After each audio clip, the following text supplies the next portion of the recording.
Attention, vous écoutez un programme audioactif.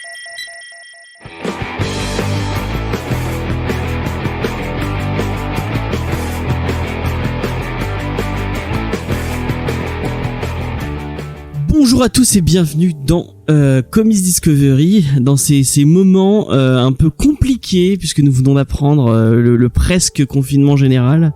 Donc on va essayer, sachez, on fera un petit laïus après, on en parlera peut-être un peu plus en longueur, mais sachez qu'on va continuer les podcasts dans ce début de la planète des singes, puisque j'ai l'impression que tous les humains vont mourir pour laisser la place aux singes. En même temps, l'humanité sera beaucoup plus belle. Ou Walking Dead, mais je préfère la planète des singes. Les singes, c'est mignon, surtout les bébés. Donc s'il y a des bébés singes, ça va. Donc encore une fois, on n'est pas dans un bar puisque les bars sont fermés, mais nous sommes sur internet. Encore une fois, nous sommes avec Faye. Salut Faye. Salut James, salut aux deux personnes qui sont avec nous. Je laisse encore un peu le mystère.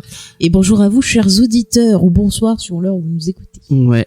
Et nous avons Cédric. Salut Cédric. Salut à tous. Ça va ? On fait aller, écoute. Et nous avons un nouvel invité, et c'est la personne de G, des rubriques de G, de la rubrique Geek, une émission excellente et une chaîne YouTube excellente dont nous parlerons tout à l'heure. Salut G, ça va G ? Eh ça va très bien. Et vous, bonsoir tout le monde. Et nous aussi, ça va. Ça, on n'est pas malade pour l'instant. Donc ça va, ça tient. On va continuer à essayer de divertir les gens. La semaine dernière, j'étais un peu...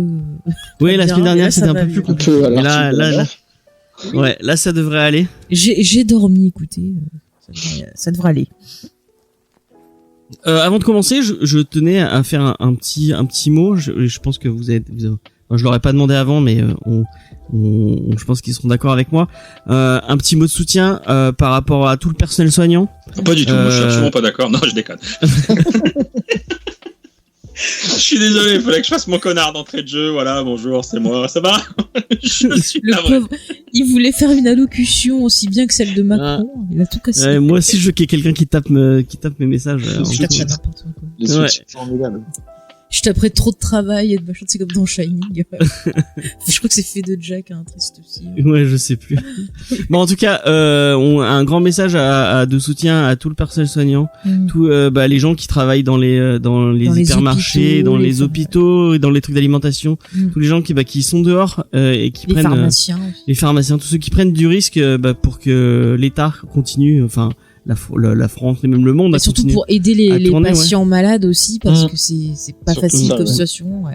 Et une petite pensée aussi à tous les libraires qui ont dû fermer malheureusement, et pour qui toutes les personnes c'est qui un sont peu impactées, compliqué quoi. Bon, je pense notamment à nos amis de chez Easter Egg qui peuvent pas faire de livraison et qui ça fait un manque à gagner énorme quoi. Pratiquement un mois de fermeture, c'est fou quoi. On pense à toutes les autres librairies. Je sais pas si à Saint-Étienne t'as des il y a une sacrée bonne librairie, c'est Des Bulles et des Hommes. Voilà, pour ceux qui connaissent un peu Saint-Étienne, c'est la librairie geek par excellence. Et forcément une grosse pensée à eux, et voilà, j'espère pouvoir vite les retrouver en bonne forme, en bonne santé, et puis on va pouvoir continuer dans quelques mois, quelques semaines, aller claquer notre pognon là-bas. Et puis voilà, faut prendre son mal en patience, faire le dos rond, et puis voilà, être solidaires tous entre nous. Exactement. Et si je peux me permettre, moi je voudrais faire pour mes amis restaurateurs, parce que c'est pas facile non plus aussi pour eux. Je prêche un peu pour ma paroisse, mais bon voilà quoi. Faye, tu voulais dire un truc ? Oui, je voulais dire voilà, faites attention, restez chez vous, même si vous avez l'impression de pas être malade, que vous dites non, c'est rien. Enfin, c'est vrai que des fois on prend pas vraiment conscience de ce qui se passe, mais voilà, faites attention, parce que quand vous sortez, vous avez peut-être le risque d'avoir le virus. Même si vous n'avez pas les symptômes, vous pouvez contaminer des gens qui sont autour de vous. Donc faites pas les idiots, soyez responsables, restez chez vous, profitez-en pour lire, pour regarder plein de choses, pour même vous retrouver, discuter entre vous. Parce que c'est vrai que maintenant, avec toutes ces technologies, tout ce qu'on fait, on perd le truc de des fois juste simplement discuter, échanger. Donc profitez de cette chose qui est pas très belle pour en faire quelque chose de de positif et pourquoi pas vous reconnecter les uns avec les autres. Mais voilà, prenez soin des gens que vous aimez parce qu'on sait jamais qu'on va les perdre et c'est important. Voilà. Et surtout, profitez-en pour niquer votre pile à lecture qui commençait à monter. J'ai eu peur à un moment donné. Moi aussi, j'ai eu peur. J'ai eu très très peur. J'étais prête à partir. L'envolée lyrique de Faye, ça allait faire bizarre. Bah, vous pouvez aussi faire la chose auquel tout le monde a pensé, mais que je ne dirai pas. Mais niquez votre pile à lecture surtout. Et pourquoi un gros mot d'entrée? Pour faire descendre cette pile à lecture. Moi, je sais, j'ai mon Nu Frontier qui m'attend sagement, que j'ai envie de relire depuis décembre. Il m'attend sagement sur ma table de nuit et je vais en profiter pour relire ce merveilleux comics de Darwyn Cooke. Et en plus aujourd'hui j'ai retrouvé mon Conan de Aaron et Ben Manuel Asrar que je vais pouvoir lire aussi et me le prêter et peut-être te le prêter et peut-être en parler dans un Roco Comics. D'ailleurs, en parlant de Roco Comics, on va passer un peu sur un instant promo. Le troisième Roco Comics est sorti. Je suis très content, j'ai réussi à tenir ce que je m'étais promis en me disant on va essayer de faire une vidéo toutes les 2 semaines. Pour l'instant, ça fait 3 semaines. Ça fait trois fois qu'on arrive à tenir le coup. Là, ça va être un peu compliqué. Là, ça va être plus compliqué, mais je pense que je arriverai à faire une vidéo tout seul, au pire, au cas où. Non, mais là, je me monte pas la caméra, donc je peux pas aller chez le coiffeur. Non, mais au pire, on verra avec une webcam avec Cédric. Via Skype. Ça se trouve, on pourra trouver des solutions. Les Roco Comics des survivants. Ouais, voilà, exactement. J'ai déjà, je vais pas spoiler maintenant, mais j'ai déjà des idées de comics à recommander. Aussi. Et c'est parfait. J'espère qu'il y a du Star Wars. Non, moi, il y a pas de Star Wars. C'est nul comme émission, voilà. Non, c'est pas dommage parce que les comics Star Wars, c'est pas terrible. Il y en a quelques-uns qui sont bien. Il y en a des biens. Je dis quelques-uns. Voilà. Donc, nous, c'est une très bonne émission, si je peux me permettre. Oh, pardon, je t'ai coupé la parole. Mais j'aime beaucoup Roco Comics. Voilà. Merci. Et Faye, t'as qu'à faire tard. Oui, bonjour. Pour Star Wars. Oui, mais quand je serai allée chez le coiffeur. Mais tu l'as fait en voix off, bien. Ah bon, non, pas faire en voix. Après, les gens, ils vont dire, elle fait des vidéos, mais on la voit pas. Donc merci pour tous vos retours, merci pour tous ces commentaires sympathiques. Merci à G de recommander cette émission. C'est 5 euros. D'accord. Je te ferai un virement PayPal à la fin de cette émission. Nous on va continuer. Attends, en tout cas juste pour finir, je veux dire voilà, on va essayer quand même de vous aider à vous occuper et à discuter. Ouais. Et je voulais juste rappeler qu'il y avait plein de moyens, il y a des réseaux sociaux, on a aussi notre serveur Discord où vous pouvez venir discuter, échanger et voilà, on a vraiment plein de choses pour vous aider. Surtout si vous êtes seul, n'hésitez pas à venir discuter, c'est important aussi. On pourra même faire des soirées en vocal si vous voulez. Oui, on avec les verra, gens pour discuter, pour faire des trucs. Pour faire des trucs, ça fait club échangiste. Non, ouais, mais pour faire des trucs en vocal. Voilà, c'est ce que je voulais dire. Enfin, nous, on va essayer de continuer à faire des émissions, essayer de vous divertir, essayer de vous changer un peu les idées avec tous ces idées un peu cool. Excusez-moi. Et de vous divertir. Refais-le. Nous, on va essayer de vous divertir et on va continuer à faire des émissions. On va essayer de vous proposer le plus d'émissions possible. Notamment, on a des ciné-blabla qu'on pourra faire. Oui, d'ailleurs, tiens, on en a aussi. Tiens, on pourra en profiter pour enregistrer les émissions pour les tipeurs. Les tipeurs qui attendent. Tiens, James. On va enchaîner avec des news qui ont été préparées vraiment à la va-vite. En mode, en fait, c'est les onglets de mon explorateur Chrome, en fait. Et en fait, c'est que les 3/4 de mes news, c'est ça a été annulé, ça a été annulé, ça a été annulé, ça a été annulé. Mais tu as l'info sur Damon in Love que Et je n'avais pas pris l'info parce que je l'ai pas trouvé sur. Moi, je l'ai vu sur le Twitter de Première Série du magazine Première. Ouais. Comme quoi, Damon in Love aurait envie de faire une série Marvel pour Disney+. Alors, j'ai pas pu en savoir plus. Pourquoi pas. Mais si c'est d'aussi bonne qualité que Watchmen, moi, ça me tente. De toute façon, Damon in Love, je l'aime d'amour. Voilà, moi même s'il y a des gens qui aiment pas, je m'en fous. Moi, je le dis, je l'aime. Et je regarderai avec passion ce qu'il va faire. Moi, j'ai une news qui va pas faire plaisir à G et à Cédric. Puisque G est fan de Valiant, vu qu'il en avait fait toute une série de vidéos. Tu parles de Blue machin là qui a été repoussé. C'est Bloodshot qui a été repoussé en France à cause du coronavirus. Donc il y a plein de films de Sony qui ont été repoussés. Il y a le James Bond apparemment qui a repoussé, le New Mutant a été repoussé encore une fois. Effectivement, c'est une autre de mes news. Enfin, il y a plein de films, plein de films. En plus, comme tous les cinémas sont fermés, bah, ils peuvent pas sortir en France. Alors là, j'ai vu passer une news comme quoi le CIC penserait peut-être à rendre disponibles certains films en VOD, qui seraient donc justement. Aussi, ouais. Alors je sais pas quels films seront. Ouais. Et en plus, petite pour les gens qui ne sauraient pas, Canal+ a rendu disponible.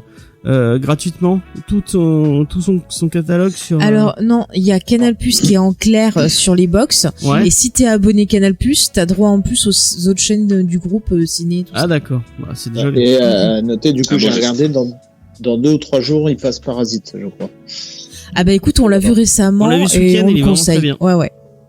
Bon bah je regarde. Ouais. Très très intéressant.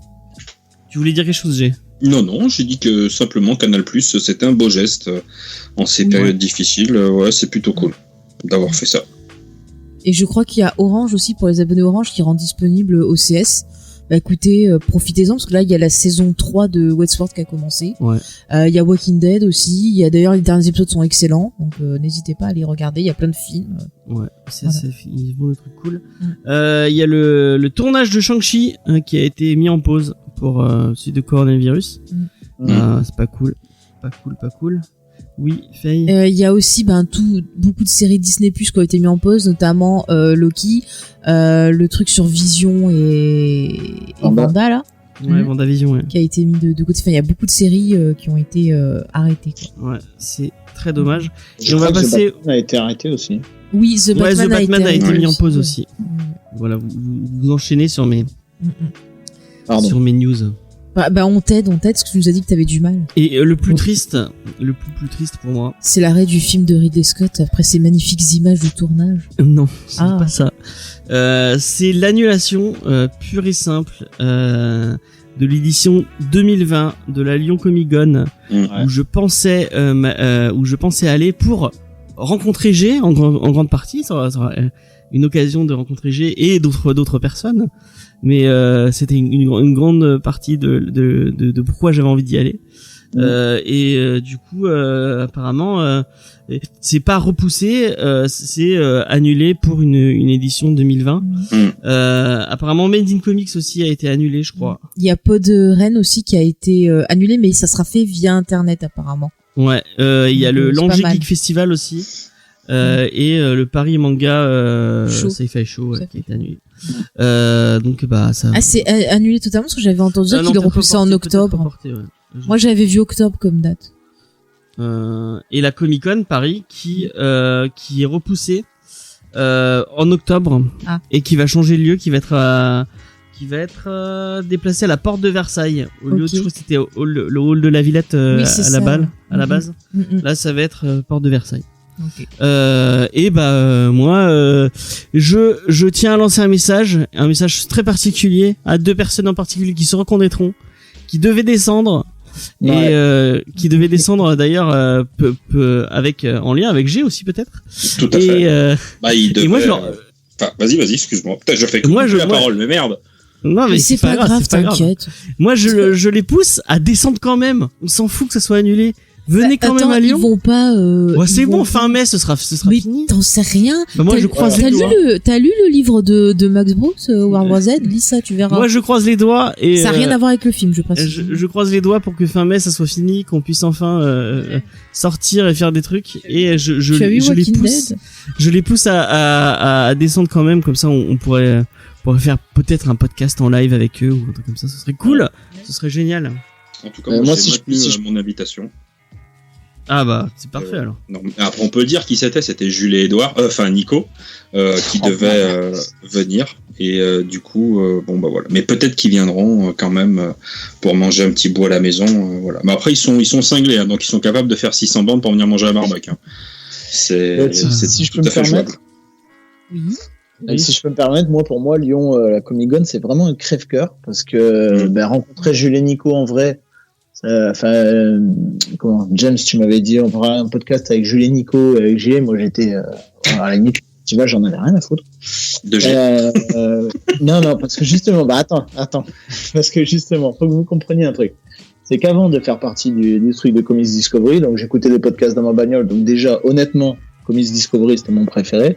Et je regardais un mec sur YouTube qui me vendait du rêve au niveau des comics. C'était G, et vraiment, c'est un type que j'adorais déjà. Et là, de le rencontrer en vrai, mais j'étais comme un ouf, quoi. Donc vraiment, je suis dégoûté, mais voilà, j'essaierai tout pour qu'en 2021, ça se fasse, quoi. C'est super gentil. Je sais pas. C'est sincère. Moi, je suis tout rouge. Moi, je voulais aller au musée de la miniature et du cinéma. Voir les trucs du mais c'est trop bien. Il y a des trucs du Seigneur des Anneaux. Il y a Moloch de Buffy. Eh ben, moi, je passerai ma vie là-bas. Il y a une alien. Il y a les décors du film Le Parfum, là-bas. Ouais. Mais moi, vous m'auriez laissé là, vous m'auriez récupéré à la fin. Tu dois connaître G, non? Non, mais en fait, je connais sans y être allé, parce que je sais pas si vous connaissez Alric, dessinateur, tatoueur, voilà, ouais, je vois qui c'est, ouais. qui fait souvent en fait les Free Comic Book Day, voilà, ce genre de truc. Et au dernier Free Comic Book Day à Comic Zone, c'est là où on s'est rencontrés en vrai, où on a bien sympathisé, et il cassait les couilles aux gens, à tout le monde, pour aller voir ce putain de musée. Mais un truc de ouf, un véritable troll. Ça, il a pas arrêté toute la journée. Et donc maintenant, dès que j'entends parler du musée de la miniature, je vois son visage. Et voilà. Alaric qui nous regarde. Trop bien. Attends, mais la fois que je suis allée, j'ai pris des photos de tout et je suis restée 50 ans. James, tu peux raconter quand j'ai vu. Parce que c'est vraiment génial. James, tu peux raconter quand j'ai vu qu'il y avait des trucs du Seigneur des Anneaux. Elle était à 2 doigts de pleurer en disant oh mon dieu, je peux presque les toucher, c'est à travers la vitre. Elle avait les mains. En plus, moi, j'avais été à Lyon avec ma femme pour me balader là-bas et on est vraiment tombé dessus par hasard. On savait même pas que ça existait. Et on est rentré et c'était un truc de ouf, ouais. C'était vraiment un truc de fou. Et t'es vraiment transporté dans les films et tout. Ah, mais j'étais un fou, quoi. Je suis resté 30 ans devant la reine alien et tout, quoi. C'est fasciné, quoi. Et moi, le pire, c'est que c'est à 60 bornes de chez moi, hein, mais c'est vrai que j'y ai toujours pas foutu les pieds, quoi. Et a priori, c'est pas pour demain, hein. On va pas se mentir. Ça, c'est... Il y en a pour quelques jours. Moi, je regarde ça, mais bon, c'est pas grave. Donc, voilà, on aura passé notre message. Moi, j'espère pouvoir voir Julie et Nico. Bon, on va finir avec une autre news pas très sympathique. C'est le film Spawn qui a perdu son scénariste. Je crois que ce film ne se fera jamais. Todd McFarlane, c'est avec Gambit, hein. Je pense que c'est un peu la même chose. Ouais, c'est vraiment dommage. Apparemment, Jamie Foxx serait toujours rattaché au projet, mais ça pue du cul un peu pour le film de McFarlane. Mais encore des gros. Mais ouais, mais là pour le coup, ça pue vraiment. Tu dis ça sent le sapin. Ça sent le sapin comme on dirait pour ce film. Et moi, c'est un projet qui m'aurait bien tenté. Franchement, ça avait l'air sympa. Bon. Et ouais, qu'est-ce que t'en penses, toi, G? Est-ce que c'est un film qui te donne envie ou pas du tout? Franchement, pourquoi pas. Mais après, ouais, je suis plutôt bon public sur tout ce genre de film. Après, j'attends surtout de voir généralement les bandes annonces, de me faire déjà un premier avis, et puis soit je vais me les faire au cinéma, soit au minimum en illégal, et voilà. Mais de toute façon, je les vois à un moment ou à un autre. Après, ouais, Spawn, j'ai bien envie quand même de voir une bonne adaptation, une adaptation un petit peu plus récente et réactualisée avec des meilleurs moyens que ce qu'on avait pu avoir à l'époque. Même si à l'époque, c'était déjà pas mal. Oh oui, il était bien, le film. C'était beau, là, les effets de cap. Après, le monsieur, il a fait comme James, il a annoncé des choses, et j'avais dit, il a annoncé, ça se fera pas. Et ben voilà, j'avais dit. Faut rien annoncer. Donc voilà, vous avez vu l'état de mes news, c'est vraiment pas terrible. Et alors la checklist? On va passer à la checklist. La checklist, c'est la même chose.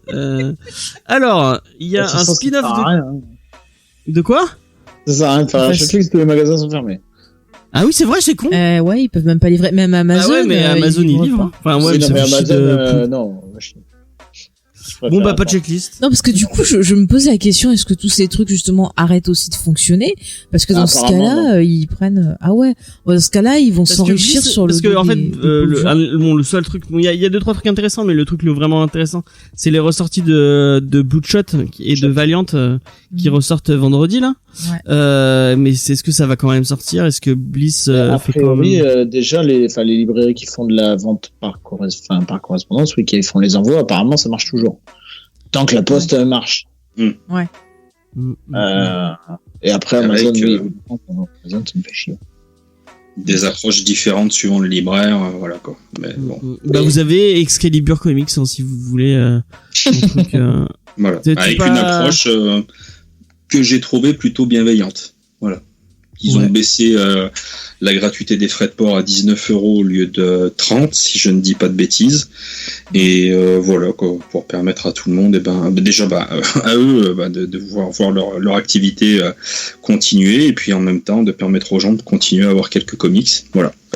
C'est, je trouve que c'est un moyen pour le coup assez propre, parce que c'est vrai que dans ce genre de situation, on peut se le dire bien tranquillement, il y a des gens qui auront toujours tendance à essayer de surfer un petit peu sur la peur, sur l'inquiétude des gens, pour essayer de gratter un petit billet. Voilà. Et voilà. Et j'ai trouvé pour le coup la proposition d'Excalibur, même si elle n'est pas désintéressée, évidemment, faut quand même pas déconner, mais au moins je l'ai trouvée à la fois honnête et bienveillante. Donc voilà, comparé à d'autres, et je citerai pas de nom, mais pour le coup je vous incite, si vous vraiment pouvez pas vous passer de comics, à aller plutôt voir Excalibur qu'Amazon ou toutes ces conneries. Après, il y a toujours les plateformes légales, j'entends bien, qui proposent du comics en numérique aussi. Ça peut être une solution pour pouvoir avoir de la lecture aussi, le temps que... Puis éviter les boutiques un peu originales. Oui, ce genre de truc. Oui, moi... et je valide, bravo. Tout à fait. Donc, Excalibur, en plus, c'est des gens de Chambéry, donc de chez moi. Donc, je ne peux que valider. Aller voir des petits sites indépendants, c'est toujours mieux que la Fnac, Amazon ou ce genre de trucs. La Fnac, plus jamais je commande chez eux. Mais en tout cas, d'intéressant, vraiment, c'est ressorti de Bloodshot. C'est ceux de Lemaier. En plus, ils étaient très bien, on les avait c'est ceux de Jeff Lemaier. Vraiment, moi, je les ai vraiment aimés. Est-ce que je crois que t'en as fait une vidéo, Jules, excuse-moi. Ça y est, tu vois, il te renomme. Si je dis pas de conneries. Non, pas sur Bloodshot, et du coup je l'ai pas lu, et du coup je ne fais plus. Déjà je fais très très peu de vidéos, et pour le coup dans Valiant j'ai bien laissé tomber pour des raisons ni plus ni moins pécuniaires, de choix à un moment donné. Suivre Marvel, DC, les indés en achetant tous ces comics, c'est juste pas jouable. Donc j'ai dû faire des sacrifices. Alors j'ai gardé tous les Harbinger, tout ça. Toyo Harada, qui sont vraiment une merveille, géniaux, mais par contre le reste, je m'en suis détourné beaucoup, trop. Sans être trop méchant avec Bliss, faut dire que niveau qualitatif, ce qui sortait, les dernières séries, c'était pas génial. Mais c'est pas être méchant avec eux, c'est qu'ils sont dépendants du catalogue Valiant, et Valiant c'est plus ce que ça a été au début, quoi. C'est vrai que les Bloodshot, l'intégrale Bloodshot est géniale, les Bloodshot de Lemaier sont formidables, quoi. Et, là, ces derniers temps, je crois que même moi, j'ai arrêté Valiant, c'est pour vous dire. Donc, je crois que j'ai même pas vu mort de Toyo Harada. Mais non, il est bien. Oui, tu l'as acheté sur Ulule, toi. Ouais. Mauvaise expérience. Ouais. Ah bon? Et non, ils en ont parlé dans une émission. Quoi. Ah j'ai pas entendu, moi. Il fallait écouter. Mais qu'il est mauvais. Donc on vous conseille vraiment les Bloodshot Reborn de Jeff Lemaier. De toute façon, je pense que on vous conseille, et Cédric va être d'accord avec moi, tout ce que touche à peu près Monsieur Lemaier, vous pouvez y aller, je pense. Oui. Alors, tu vas m'aider. Fais comprendre à James à quel point Gaiden Falls c'est génial. Ah, c'est ça. J'aime pas Sorrentino. T'aimes pas Sorrentino? Non, je trouve ça trop brouillon. Oh putain. Bon, laissez-nous. Brouillon. Non. Mais tous les visages ils se ressemblent, ils ont tous la même gueule. Mais non, mais jamais de la vie. J'avoue que je rejoins James, moi ça m'a fait sortir de l'histoire. J'arrive vraiment pas à son dessin, j'arrive pas, je pense que Sorrentino faut s'habituer. Moi au début quand je l'ai vu sur Green Arrow, j'ai galéré. Mais au fur et à mesure tu t'y fais, et Gideon Falls c'est une merveille, quoi.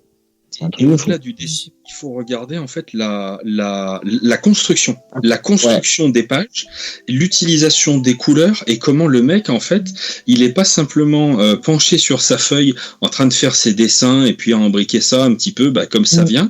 Comment il a vraiment un regard extérieur sur son travail et il y a un gros travail en fait sur comment dire, quand tu regardes une œuvre, une planche, un truc comme ça, ton œil il va se balader à peu près tout le temps dans dans le même sens, et lui, il sait positionner au bon endroit des petits éléments qui vont sublimer un petit peu ces quelques secondes de lecture et la première fois que tu vas découvrir une planche. C'est-à-dire que tu peux autant être emporté dans les premières secondes par la construction du truc que quand tu prends un petit peu plus de temps pour analyser la manière dont il construit son travail. Et notamment, ce mec Sorrentino sur Green Arrow, moi je l'ai trouvé totalement incroyable parce que c'est pas forcément facile de mettre en valeur un archer. C'est vrai que c'est pas une grosse massue, c'est pas des contacts barbares et bourrins comme Hulk, et il y a beaucoup plus de finesse, de rapidité, d'agilité, tout un tas d'éléments comme ça à faire passer, et il réussit à le faire passer mais absolument à merveille. Et le duo Sorrentino-Lemire est absolument génial, et Gideon Falls, moi je trouve que dès le premier tome, au-delà du dessin, tout ça, moi je me suis complètement fait capter par l'ambiance. Je suis désolé, j'ai beaucoup parlé. Non, mais je veux bien que ça soit un génie du découpage, mais si c'est moche, bah c'est... Non, c'est pas moche. C'est un dessin que t'aimes pas, mais tu peux pas dire que c'est moche. C'est moche quand c'est pas travaillé. Là, non, je troll. Non, mais je pense moi perso, j'ai pas adhéré au dessin. Je reconnais le travail sur le découpage, mais le dessin, j'ai tellement pas adhéré que ça m'a fait totalement sortir l'histoire. Et franchement, j'ai pas un super souvenir du premier tome. Faudrait que je lise le deuxième. Est-ce que c'est le premier que t'as lu de Sorrentino aussi? Je crois que c'est le premier. C'est le premier, ouais, que je ne connaissais pas du tout ce dessin. Après, je veux bien découvrir autre chose, y a pas de souci. Je crois que t'as lu Green Arrow. Au début, Sorrentino, c'est vrai que c'est déroutant. Moi, le premier Rebirth, que j'ai lu, c'était Green Arrow, j'ai vraiment eu du mal, et il a fallu un temps d'adaptation. Le Green Arrow Rebirth, New 52. Il a fait lequel, c'est Secret Green Arrow? Empire. Et j'ai eu du mal aussi sur Secret Empire. Il a fait le New 52, je crois. Si je dis pas de conneries, c'est le New 52, le début du New 52. Attends, il a fait le New 52? Ah bah alors New 52, je l'ai lu, le Green Arrow de New 52. C'est quand il y a les différentes familles avec les différentes... un truc comme ça. Ouais, bah j'ai dû le lire alors, mais ça m'a pas choqué autant que sur machin Falls, Gideon Falls. Et si tu veux de la subtilité et un super truc avec un archer, est-ce que tu as lu tu lis Seigneur des Anneaux, le Hawkeye de Fraction et Hara, qui est lis-le parce que c'est génial, quoi. C'est vraiment très très très très cool. Ça je l'ai pas lu. Et bah je ne te conseille. D'ailleurs, il y a le tome 3 de Gideon Falls qui sort dans pas trop longtemps. Ouais. Fin mars là, le 27. Normalement fin mars. On en parlera peut-être la semaine prochaine. Du coup, pour revenir sur Bloodshot Reborn, Bloodshot Reborn, pour bien le comprendre, il faut quand même mieux avoir vu The Valiant juste avant. C'est un qui ressort d'ailleurs aussi. Ouais, et ça suit directement The Valiant, qui était la relance de Valiant à l'époque, quoi. Et ça permet aussi de découvrir un peu les différents personnages, si je me rappelle bien. Ouais, mais c'est totalement ça, c'est vraiment une introduction. Là. Non, mais c'était vraiment pas mal. Franchement, j'avais bien accroché. Puis il y avait ce côté un peu un vieux film d'action et tout, et donc du coup moi ça m'a parlé à mon petit cœur d'enfant. C'est un bon souvenir, moi, c'est ma lecture du retour de la PCE. Ah oui, c'est vrai. Parce qu'on l'avait acheté au moment de la PCE, je sais plus quelle édition. La dernière qu'ils avaient faite. Je crois que c'est la dernière. Ouais. Je sais plus. En tout cas, bref, voilà, on a fini. Je vais poser des questions. On a sur news. On va poser 2-3 petites questions à notre invité. Donc tu vas passer sur le grill des questions non préparées. Mais on va commencer avec celle avec laquelle je commence à chaque fois. C'est comment tu as découvert les comics? Comment j'ai découvert les comics? J'ai un grand frère qui a 50 plus que moi. Ouais. Donc qui a l'âge canonique aujourd'hui de 42 ans, puisque j'en ai 37, et en fait chez mes parents il y avait des BD, il y avait beaucoup de franco-belges, beaucoup de livres. Mes parents étaient des gros lecteurs, et il y avait également quelques comics, des vieux Heredit Artima, des Hulk notamment, des Special Strange, des Speeday, voilà, ce genre de trucs, et c'est des Nova. Il y en avait quelques-uns, et c'est tout de suite un univers qui m'a passionné, mais sans pour autant... en fait, j'ai pas de souvenir de la première fois où j'ai découvert un comics. C'est un peu comme si j'en avais toujours eu autour de moi, finalement. Et après, il y a eu des hauts débats, évidemment, dans la consommation, mais voilà. Les tout premiers, c'était vraiment des vieux trucs. Et c'est quoi qui t'a lancé dans la, parce que tu fais, en plus du podcast que tu fais maintenant, du podcast, donc la rubrique geek que tu fais avec tes collègues Spider-Mat et Dramoon. Donc comment comment c'était venu l'envie de faire des vidéos et de faire du contenu par rapport aux comics? Comment dire, et merde, j'ai pas préparé. En fait, j'ai déjà fait des vidéos par le passé. C'est des trucs qui un moyen de communication en fait qui me plaisait beaucoup, et j'ai eu envie ni plus ni moins de partager, de continuer de cette manière-là. Alors ça s'est fait en plusieurs étapes. D'abord d'une manière collaborative sur un groupe Facebook, où ça s'est pas bien terminé, mais comme souvent quand tu essaies de faire des choses avec des gens que tu connais pas, tu peux être déçu, surpris, il peut y avoir des incompréhensions, bref, c'est le passé. Donc du coup, ça s'est très vite arrêté, mais j'ai rencontré beaucoup de gens que j'apprécie encore aujourd'hui, hein. Tout n'était pas négatif, et assez rapidement, j'ai eu envie de monter ma chaîne, et puis après, voilà, ça s'est fait naturellement, on va dire. Ok. Voilà. Oui, je réfléchis à mes questions au fur et à mesure.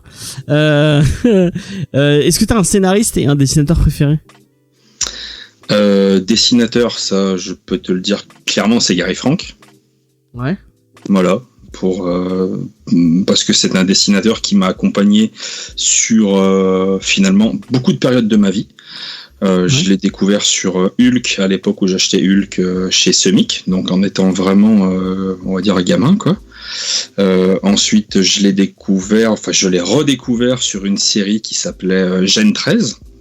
Donc c'est l'époque Wildstorm, tout ça, voilà, où j'ai adoré là aussi. Et des années plus tard, au moment où j'ai commencé de nouveau à revenir un petit peu vers les comics et où l'envie de me mettre à DC, parce que je ne lisais jamais de DC, l'envie de lire un petit peu de DC, de découvrir cet univers m'a titillé, j'ai découvert Batman Terre 1 et j'ai retrouvé Gary Frank, on va dire, au moment de ma vie d'adulte. Donc Gary Frank, c'est vraiment mon fétiche, vraiment.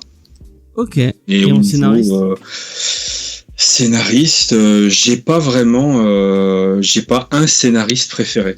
Il y en a plein sur des périodes différentes qui réussissent à me plaire et à m'emmener pour plusieurs raisons. Il y a, voilà, le mien, je l'adore. Aaron, sur certains trucs, je le trouve exceptionnel. Donny Cates aussi. Enfin, voilà, il y a énormément de scénaristes que je trouve tout simplement géniaux. Après, il y en a avec lesquels, au contraire, j'ai vraiment pas d'atome crochu et j'ai beaucoup d'incompréhension à leur égard.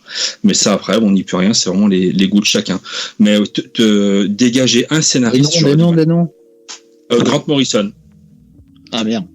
Grant Morrison. Voilà. mais plus que Grant Morrison, oh putain, comment dire, sans passer pour un effroyable connard. C'est les gens, pas tous évidemment, les gens qui aiment Grant Morrison mais qui sont pas capables de t'expliquer correctement pourquoi. Voilà, et qui je te demande en fait s'ils aiment pas Grant Morrison juste parce que ça fait bien d'aimer Grant Morrison. Oui, c'est la hype autour de... Ouais, parce que je me suis quand même pas mal cassé la tête dessus et on peut se le dire, c'est pas simple comme lecture, c'est pas simple du tout. Voilà. Et tu penses quoi des gens qui adorent Grant Morrison mais qui n'aiment pas Alan Moore? Je l'attendais. Rien de particulier. Après, voilà, tous les goûts sont dans la nature, mais après, Alan Moore aussi, attention, c'est particulier. Hein. C'est, on peut. Moi, j'adhère pas à tout d'Alan Moore. Il y a des choses sur lesquelles, moi, ça accroche pas. Il y a des choses sur lesquelles je pense que je vais devoir aussi y revenir. Je crois que je l'avais dit une fois dans une de mes vidéos. Il y a des fois, c'est aussi le lecteur qui est pas à la hauteur du rendez-vous, ou qui est pas prêt, ou qui est pas mûr, ou c'est pas le bon moment, ou il s'attendait pas à ça. C'est pour ça que j'ai toujours tendance à dire que même un comics qui jouit d'une certaine aura, si on l'aime pas immédiatement, il faut peut-être le laisser un petit peu dans un coin, poser des questions pour essayer d'en comprendre un petit peu plus dans le processus créatif, y revenir après pour savoir un peu mieux l'apprécier. Voilà, moi ça m'a fait ça sur le Wonder Woman de Perez et Wolfman. Wolfman, je suis pas sûr. Wonder Woman, Dieu est mortel. Comme ça, je pourrais pas te dire. Moi, ça me parle, mais je pourrais pas dire 100%, mais ça me dit quelque chose, ces noms. C'est l'équipe créative. Voilà. C'est une lecture sur laquelle moi je m'étais complètement cassé la gueule. J'ai laissé le bouquin pendant 1 an de côté. J'ai posé pas mal de questions à ceux qui étaient en capacité de me répondre, donner leur avis, me donner envie de revenir sur ce bouquin, et après j'ai su l'apprécier. Voilà. Si t'aimes pas Alan Moore maintenant, c'est pas grave. Ça viendra peut-être plus tard, peut-être que ça viendra pas. C'est pas grave en soi, on s'en fout, quoi. Par contre, si t'aimes Grant Morrison, va falloir que tu me l'expliques. Cédric. Ah ouais, pas de souci. Attends, je suis en train de regarder. C'est Greg Potter et Len Wein, Wonder Woman, apparemment. Ah, bah alors j'ai confondu, ça doit être sur un autre titre de... Et Georges Pérez en dessinateur, ouais. Georges Pérez, ça c'était sûr. Ça c'est du lourd. Est-ce que vous avez des questions, Faye ou Cédric? Oui, bah tiens, si par exemple quelqu'un veut se mettre au comics et te demander conseil, quel est le titre que tu conseillerais pour rentrer dans ce monde merveilleux du comics? Eh ben, je conseillerais pas de titre. Je prendrais le contre-pied un petit peu de tout le monde et de tous mes confrères qui disent « Oh, ça c'est bien, oh, ça c'est bien ». Et oui, c'est bien. Moi, je pense qu'il faut aller dans une librairie, feuilleter, et lire quelques pages, peut-être accrocher sur un dessinateur et tout simplement tenter sa chance. Et la première fois ça va peut-être pas passer, la deuxième ça va peut-être pas passer, et à un moment ou à un autre il va y avoir un truc extraordinaire. Moi je viens d'une époque lointaine où il n'y avait pas internet et où la porte d'entrée c'était le mensuel du mois, quoi. Donc t'arrivais en plein milieu d'une histoire sans les bases, sans rien, et on réussissait quand même à s'accrocher à cet univers. Le plus important c'est pas tellement le titre. Oui. Les kiosques coûtaient 10 francs, quoi. Ouais, mais bon, après, tu peux toujours trouver des trucs, tu vois, chez des bouquinistes. Enfin, il y a toujours moyen de trouver des trucs pas chers. Il y avait les trucs dans les supermarchés. Moi, c'est comme ça que j'ai débuté. C'est les pochettes où t'avais plein de comics dedans, en fait. Je me rappelle, c'était genre des promos dans les supermarchés. Ouais. Et dedans, t'avais, je sais pas, t'avais plusieurs kiosques et des titres un peu plus gros en carton. Et moi, je l'ai trouvé en station essence, ça. Ah, c'est ce que j'allais dire aussi. Moi, je trouvais ça surtout l'été, genre on allait, alors à l'époque c'était Mammouth, c'était pas Auchan, c'était Mammouth, et en fait on trouvait ça, et j'avais chopé du X-Men et du Spider-Man, et en fait j'avais débuté comme ça, quoi. Donc je te retrouve au milieu d'une histoire, et puis voilà, quoi, tu... les wagons. Sur une pochette comme ça, j'avais eu du bol, j'étais tombé sur le Nova, alors c'est vieux, le Nova numéro 100, et c'était Iron Man contre Iron Man. James Rhodes contre Tony Stark. Eh ben, je peux te garantir que t'arrivais t'arrivais à la fin de l'arc, ni plus ni moins, mais voilà, t'avais une bataille incroyable entre Iron Man contre Iron Man. C'était génial, grandiose, et c'était un petit format. Voilà, la porte d'entrée, elle peut être différente pour chacun, elle peut prendre bien des formes. C'est à chacun de la trouver, je pense. Putain, qu'est-ce que c'est beau! Pardon. Fais des t-shirts avec. Et les gens qui te connaissent bien et qui suivent un peu la rubrique geek savent que tu as un personnage fétiche. Tu aimes les gros monsieur verts. Oui, j'aime les gros monsieur verts au corps huileux et sculptés. Est-ce que tu veux expliquer aux gens pourquoi tu aimes et qu'est-ce qu'il faut lire du gros monsieur vert, enfin de Hulk du coup, pour ceux qui n'auraient pas compris? Il y a plusieurs choses en fait que j'aime chez Hulk. Il y a cette espèce de puissance inarrêtable, inexorable. Enfin voilà, c'est quand Hulk se déchaîne, généralement c'est la promesse de combats épiques et d'une démonstration de puissance assez dingue. Ça c'est le premier truc qu'on capte en fait du personnage. Et surtout moi ce que j'ai aimé, c'était dans les années 90 quand Peter David a travaillé sur le personnage et qu'il a décidé de le complexifier et de lui donner une psychologie beaucoup plus intéressante en faisant en sorte que le docteur Banner en fait souffre il a des personnalités multiples et chacune de ces personnalités trouve une définition physique. Voilà, vous avez le Hulk gris, vous avez le Hulk vert, vous avez le docteur Banner et petit à petit ça s'est étoffé et il y a plusieurs styles de Hulk suivant l'état psychologique du Dr Banner. Ce que j'aime maintenant avant tout, c'est évidemment toute la mythologie autour du personnage et surtout cet aspect psychologique torturé, plus que le déferlement de puissance. Et c'est souvent cet aspect psychologique qui est mis au second plan et minimisé par les scénaristes, et c'est pour ça que là je suis extrêmement content qu'avec Immortal Hulk on ait de nouveau un aspect psychologique qui soit au premier plan avec le personnage. Donc il faut alors qu'on redonne une chance à Immortal Hulk qu'on avait un peu descendu dans l'émission. Alors moi je lui dis que le début était un peu pas terrible mais que ça s'est amélioré après, il me semble. Ouais, bon, on l'avait fait en même temps que Cosmic Ghost Rider. Et bon, enfin, je vais pas les mettre les deux sur un même pied d'égalité, mais Cosmic Ghost Rider est un peu plus facile à rentrer dedans en tout cas. Après, si vous aimez les années 90, mon cher ami, c'est vrai que le Hulk de Peter David, voilà, il y a de très très bonnes périodes, notamment quand il est avec Dale Keown au dessin, où Dale Keown est peut-être, à mon sens, le meilleur dessinateur qui ait travaillé sur Hulk. Vraiment un monstre. Derrière, c'est Gary Frank qui lui succède. Voilà. Après, t'as aussi Future Imparfaite du George Pérez. Enfin, ouais, c'est toute une période là, les années 89, 90, 91, 92, dans les intégrales 93, c'est vraiment vraiment bon. Il y a vraiment des trucs très très sympas. Ça a vieilli, mais ça reste très cool.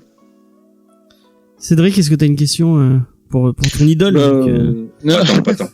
Non, pas plus que ça, non. Vous pouvez me poser toutes les questions que vous voulez. Il y a aucun problème. Il y a pas de sujet tabou. C'est quoi ton parfum de glace préféré? Cool. Ah oui, deux questions en même temps. Vas-y. Non, mais qui répondra à la tienne? Tienne était mieux. Oh, bon, non, c'était son parfum de glace préféré, c'est pas La menthe pour rester dans le verre. Ouais, chocolat. Non, mais du coup, James a posé celle que je préférais, enfin celle que j'allais poser, donc c'est parfait. Ah d'accord. Bon bah on va rester dans le vert et on va passer à ce qui fâche un peu. C'est Faye qui faisait les artistes et Cédric qui fait la review. A priori oui, j'ai pas dit de conneries. Oui, c'est ça. Non, c'est ça. Bah je laisse Faye commencer. D'accord. Alors c'est écrit par Monsieur Ron Mars. Donc j'ai regardé un peu ce qu'il a fait. Donc c'est donc un scénariste donc américain. Il a travaillé sur des titres comme Batman, Alien. Il a fait des titres pour Marvel, DC. Il a aussi bossé pour Dark Horse Comics.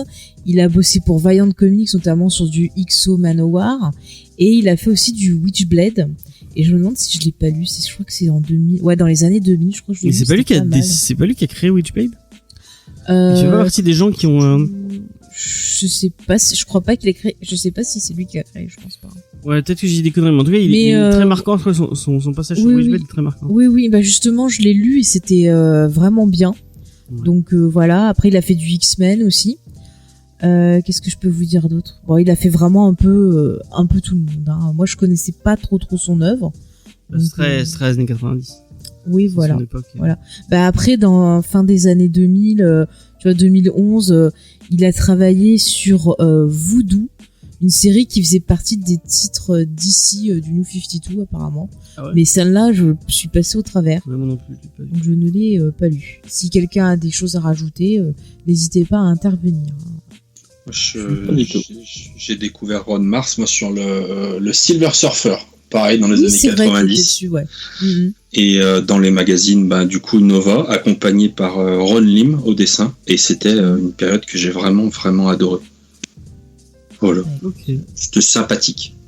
Bah écoute, voilà, c'est bien dit. Enfin pour l'ado que j'étais, c'était la bagarre. Ensuite au dessin, donc on retrouve plusieurs personnes, donc 3 personnes. On a d'abord Steve Carr, donc qui a été connu pour avoir travaillé sur Les Gardiens de la Galaxie, sur le Silver Surfer, sur Star Fox, sur Captain America. Encore une fois, il a fait du Justice League of America, du Wonder Woman, Green Lantern et du Star Trek. Donc ça c'est plutôt pas mal, j'ai envie de dire, n'est-ce pas, James? Ouais. Oui. Ensuite, on a alors Jamal Eagle qui lui a travaillé sur pas mal de titres d'ici comme Superman, comme du Teen Titan. Il a fait aussi du Witchblade. Il a fait du Green Lantern, ça on l'a dit. Qu'est-ce qu'il a fait encore? Plein de choses. Du Zatanna, donc pas mal de DC. Et en dernier, on a Daryl Banks. Alors lui, apparemment, c'est quelqu'un qui a fait du cyberpunk. Il a travaillé avec Mark Ellis, apparemment, sur The Justice Machine. Je sais pas si ça vous dit quelque chose. Du tout. Pas du tout. Bah ouais, je connais pas du tout. C'est je crois le que c'est pour Marvel c'est le dessinateur principal, Daryl Banks. Non, c'est sur Je connais Innovation pas. Publishing. Non, je ne sais pas. Je sais pas si c'est le dessinateur, il était noté dans les 3, donc je crois que c'est... je crois qu'il arrive au numéro 3, ouais. Il arrive au volume 3. Oui. Donc voilà. Il a travaillé sur des mini-séries aussi en comics, pour des comics en gros de la série télé Wild Wild West, donc les mystères de l'Ouest. Donc il a fait du Legend of Super Hero également. Qu'est-ce qu'il nous a fait d'autre? Il était un très 90s. C'est vraiment très... Il a fait des costumes de Parallax, de Graven, Fatality, Dr. Polaris et Dr. Light apparemment. Et après, il est devenu prof vers la fin des années 90. Ok. Voilà ce que j'ai trouvé en gros pour résumer rapidement. Eh ben, merci Faye. De rien. Et avant de passer la parole à Cédric, j'ai un petit mot de Igor qui a pas pu être là, mais qui m'a dit en privé. Alors, Emerald Twilight, j'ai adoré quand il pécho de la meuf en slip de bain. Oui. Je pense que ça résume très bien. Ça résume très bien ce titre. Du coup, qu'est-ce que t'en as pensé, Cédric? Est-ce que tu veux nous parler de ce découpage des enfers? Ouais, mais je vais plus faire un coup de gueule qu'une review parce que alors bon, déjà le dessin, on va parler du dessin. Le dessin. Attends, mais essaye déjà avant de faire la review. Pitch-nous, voilà, comme ça, et après tu y vas à fond. Ouais. Donc c'est l'histoire. On arrive après la destruction de Coast City pendant la mort de Superman, si j'ai bien suivi. Et donc Hal Jordan est en totale dépression suite à cette destruction et pète littéralement un plomb. Et en gros, il veut détruire tout le corps des Green Lantern pour choper leur anneau, pour avoir des super pouvoirs, pour reconstruire Coast City. Et du coup, les gardiens décident de filer l'anneau, enfin ce qui reste comme pouvoir dans un anneau, à un nouveau Green Lantern qui sera Kyle Rayner. Et donc toute l'histoire, ça va être ça en gros. Donc l'histoire, les dessins sont très marqués 90s, hein, c'est des gros muscles partout. Voilà, tout, c'est partout, même l'histoire, hein, c'est très. J'ai vu des coupes mulées. Ouais, il y a une belle coupe mulée, ouais. Superman avec. Et il y a une dame dans un frigo aussi à un moment. Oui. Yeah. Elle avait chaud. Il y a une dame dans un frigo à un Mais je moment. trouve que tu spoil un peu. Mais elle ne va pas voir le monde des glaces. Mais. Et donc, ce que j'ai bien aimé, c'est que c'est la première apparition de Kyle Rayner. En quelques pages, à peine 3-4 pages, ils arrivent à nous poser le personnage, à décrire toute sa psychologie clairement, comme quoi c'est un irresponsable, complètement idiot, mais avec cet anneau un grand pouvoir implique de grandes responsabilités, donc il va prendre conscience de son pouvoir et du coup devenir un peu moins idiot et plus responsable. Ça, j'ai bien aimé tout ce côté psychologique. On voit ce que j'ai bien aimé aussi, c'est qu'on voit tout son entraînement. C'est pas le super-héros, pof, il a l'anneau, il arrive à faire tout ce qu'il veut d'un coup. On voit tout le processus de son entraînement sur la plage à un moment et tout. Donc ça, c'est pas mal. Par contre, moi, le gros problème que j'ai, c'est pas dû à l'histoire, c'est dû à Urban en fait, qui coupe à un moment l'histoire en résumant un chapitre qu'on n'aura jamais. Alors je comprends pas pourquoi ils l'ont pas mis. Ils font des tas de références à des trucs où ils te mettent inédit en VF. Et du coup, moi j'aurais bien aimé avoir le chapitre qui manque plutôt qu'ils me le racontent quoi. Et ça m'a fait sortir de l'histoire. J'ai pas trop suivi. Et je trouve du coup, je vais aller plus loin, c'est que Urban, il y a encore quelques temps, on parlait d'Urban comme un exemple d'éditorial. Au niveau de la grille tarifaire, ils étaient bons. Au niveau des objets, ils étaient bons. Et je trouve que ces derniers temps, je sais pas ce qu'ils foutent, mais ils partent, à mon avis, un peu en sucette. C'est-à-dire qu'on a eu le cas avec American Vampire, ils se sont amusés à faire un découpage, à tout remettre dans l'ordre chronologique alors que ça n'avait pas lieu d'être. Ils ont fait pareil avec Northlander, c'est-à-dire que ils ont sorti des intégrales où chaque tome reprendra par région géographique où ça se situe. Je vois pas l'intérêt non plus de ce truc. Et là, pareil, ils sortent un truc qui, d'après leur dire et d'après les dires de la communauté, est un récit culte qu'on attend depuis plusieurs années. Et ils en font un truc que j'ai failli acheter et que là, l'avoir lu, là, je sais que je l'achèterai pas parce que je pense que la portée indispensable du récit a été perdue avec cette édition-là, en fait. Alors en fait, le découpage, pour en avoir discuté avec des gens qui lisent en VO et qui sont peut-être qui sont peut-être plus érudits que nous sur le sujet, notamment Yanda et Spade pour pas les citer.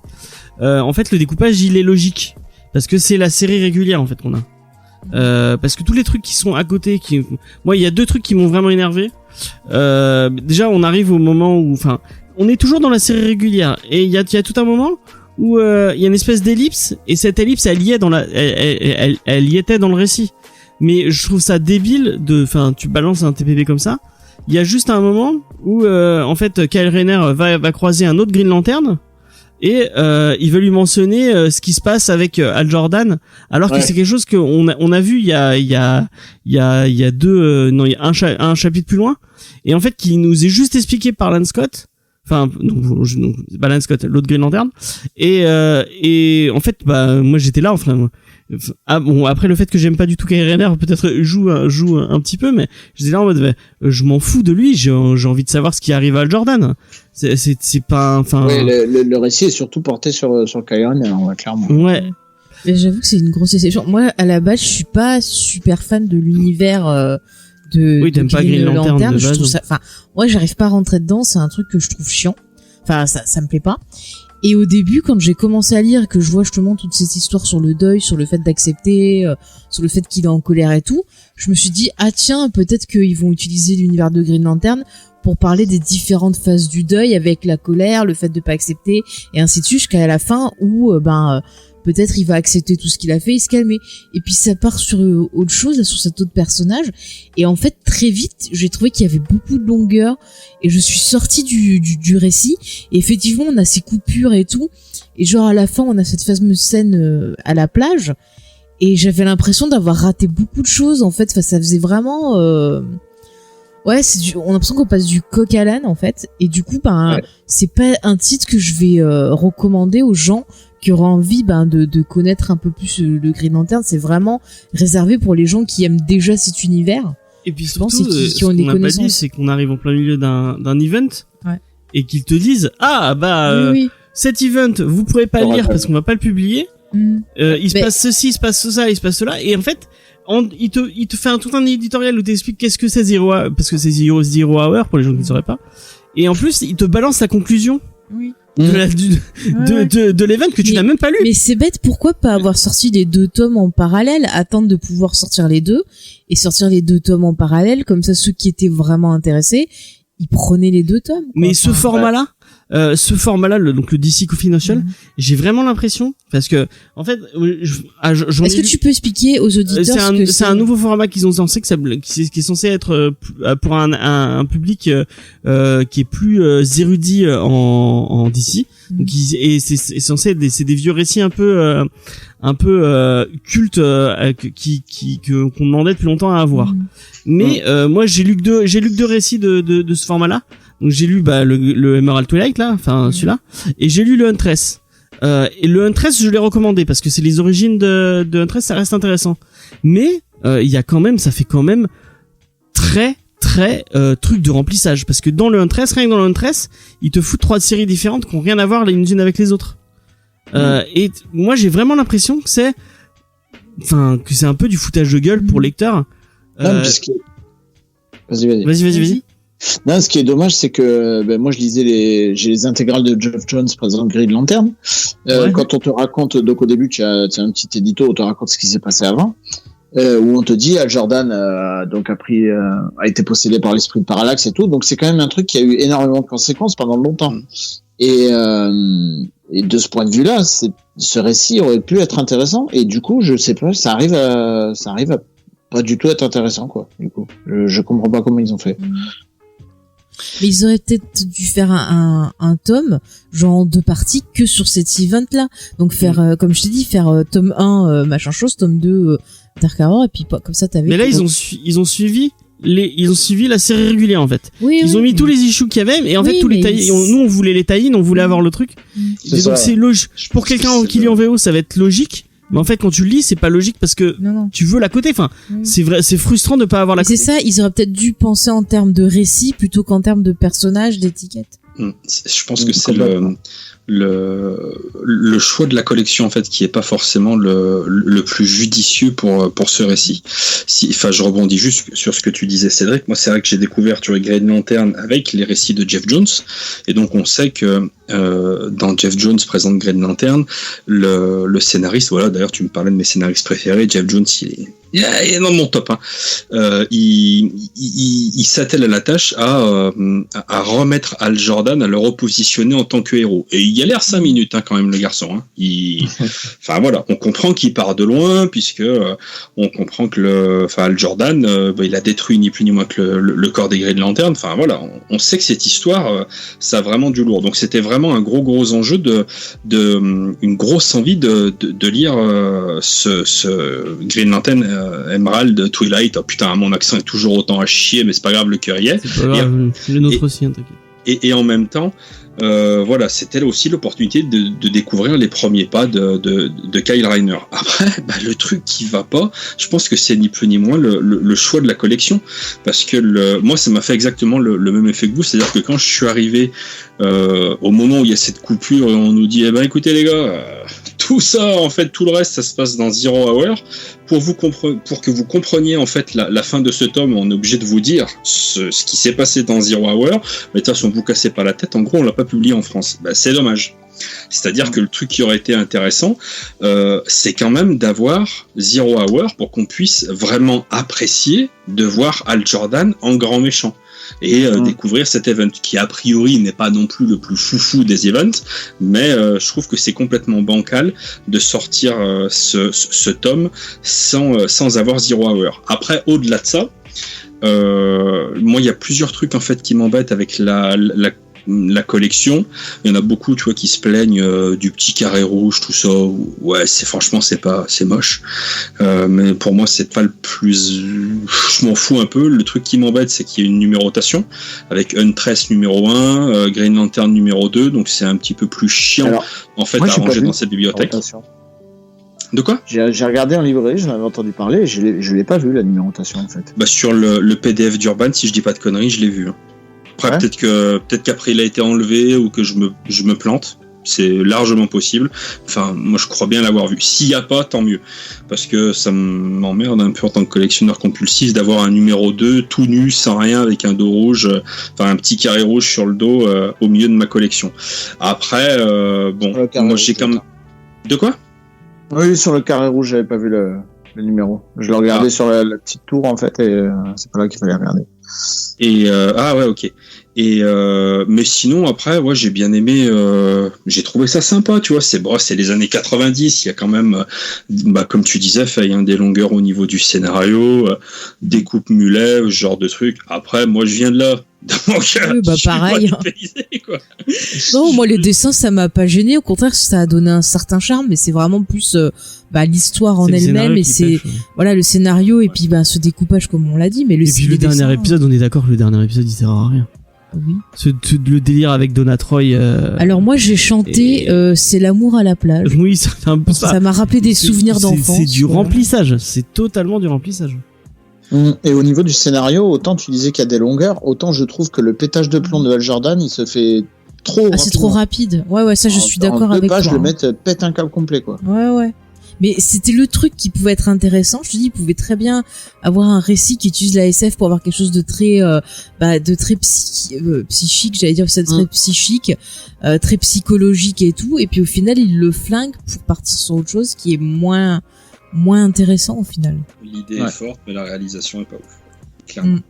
Mais l'idée elle pète.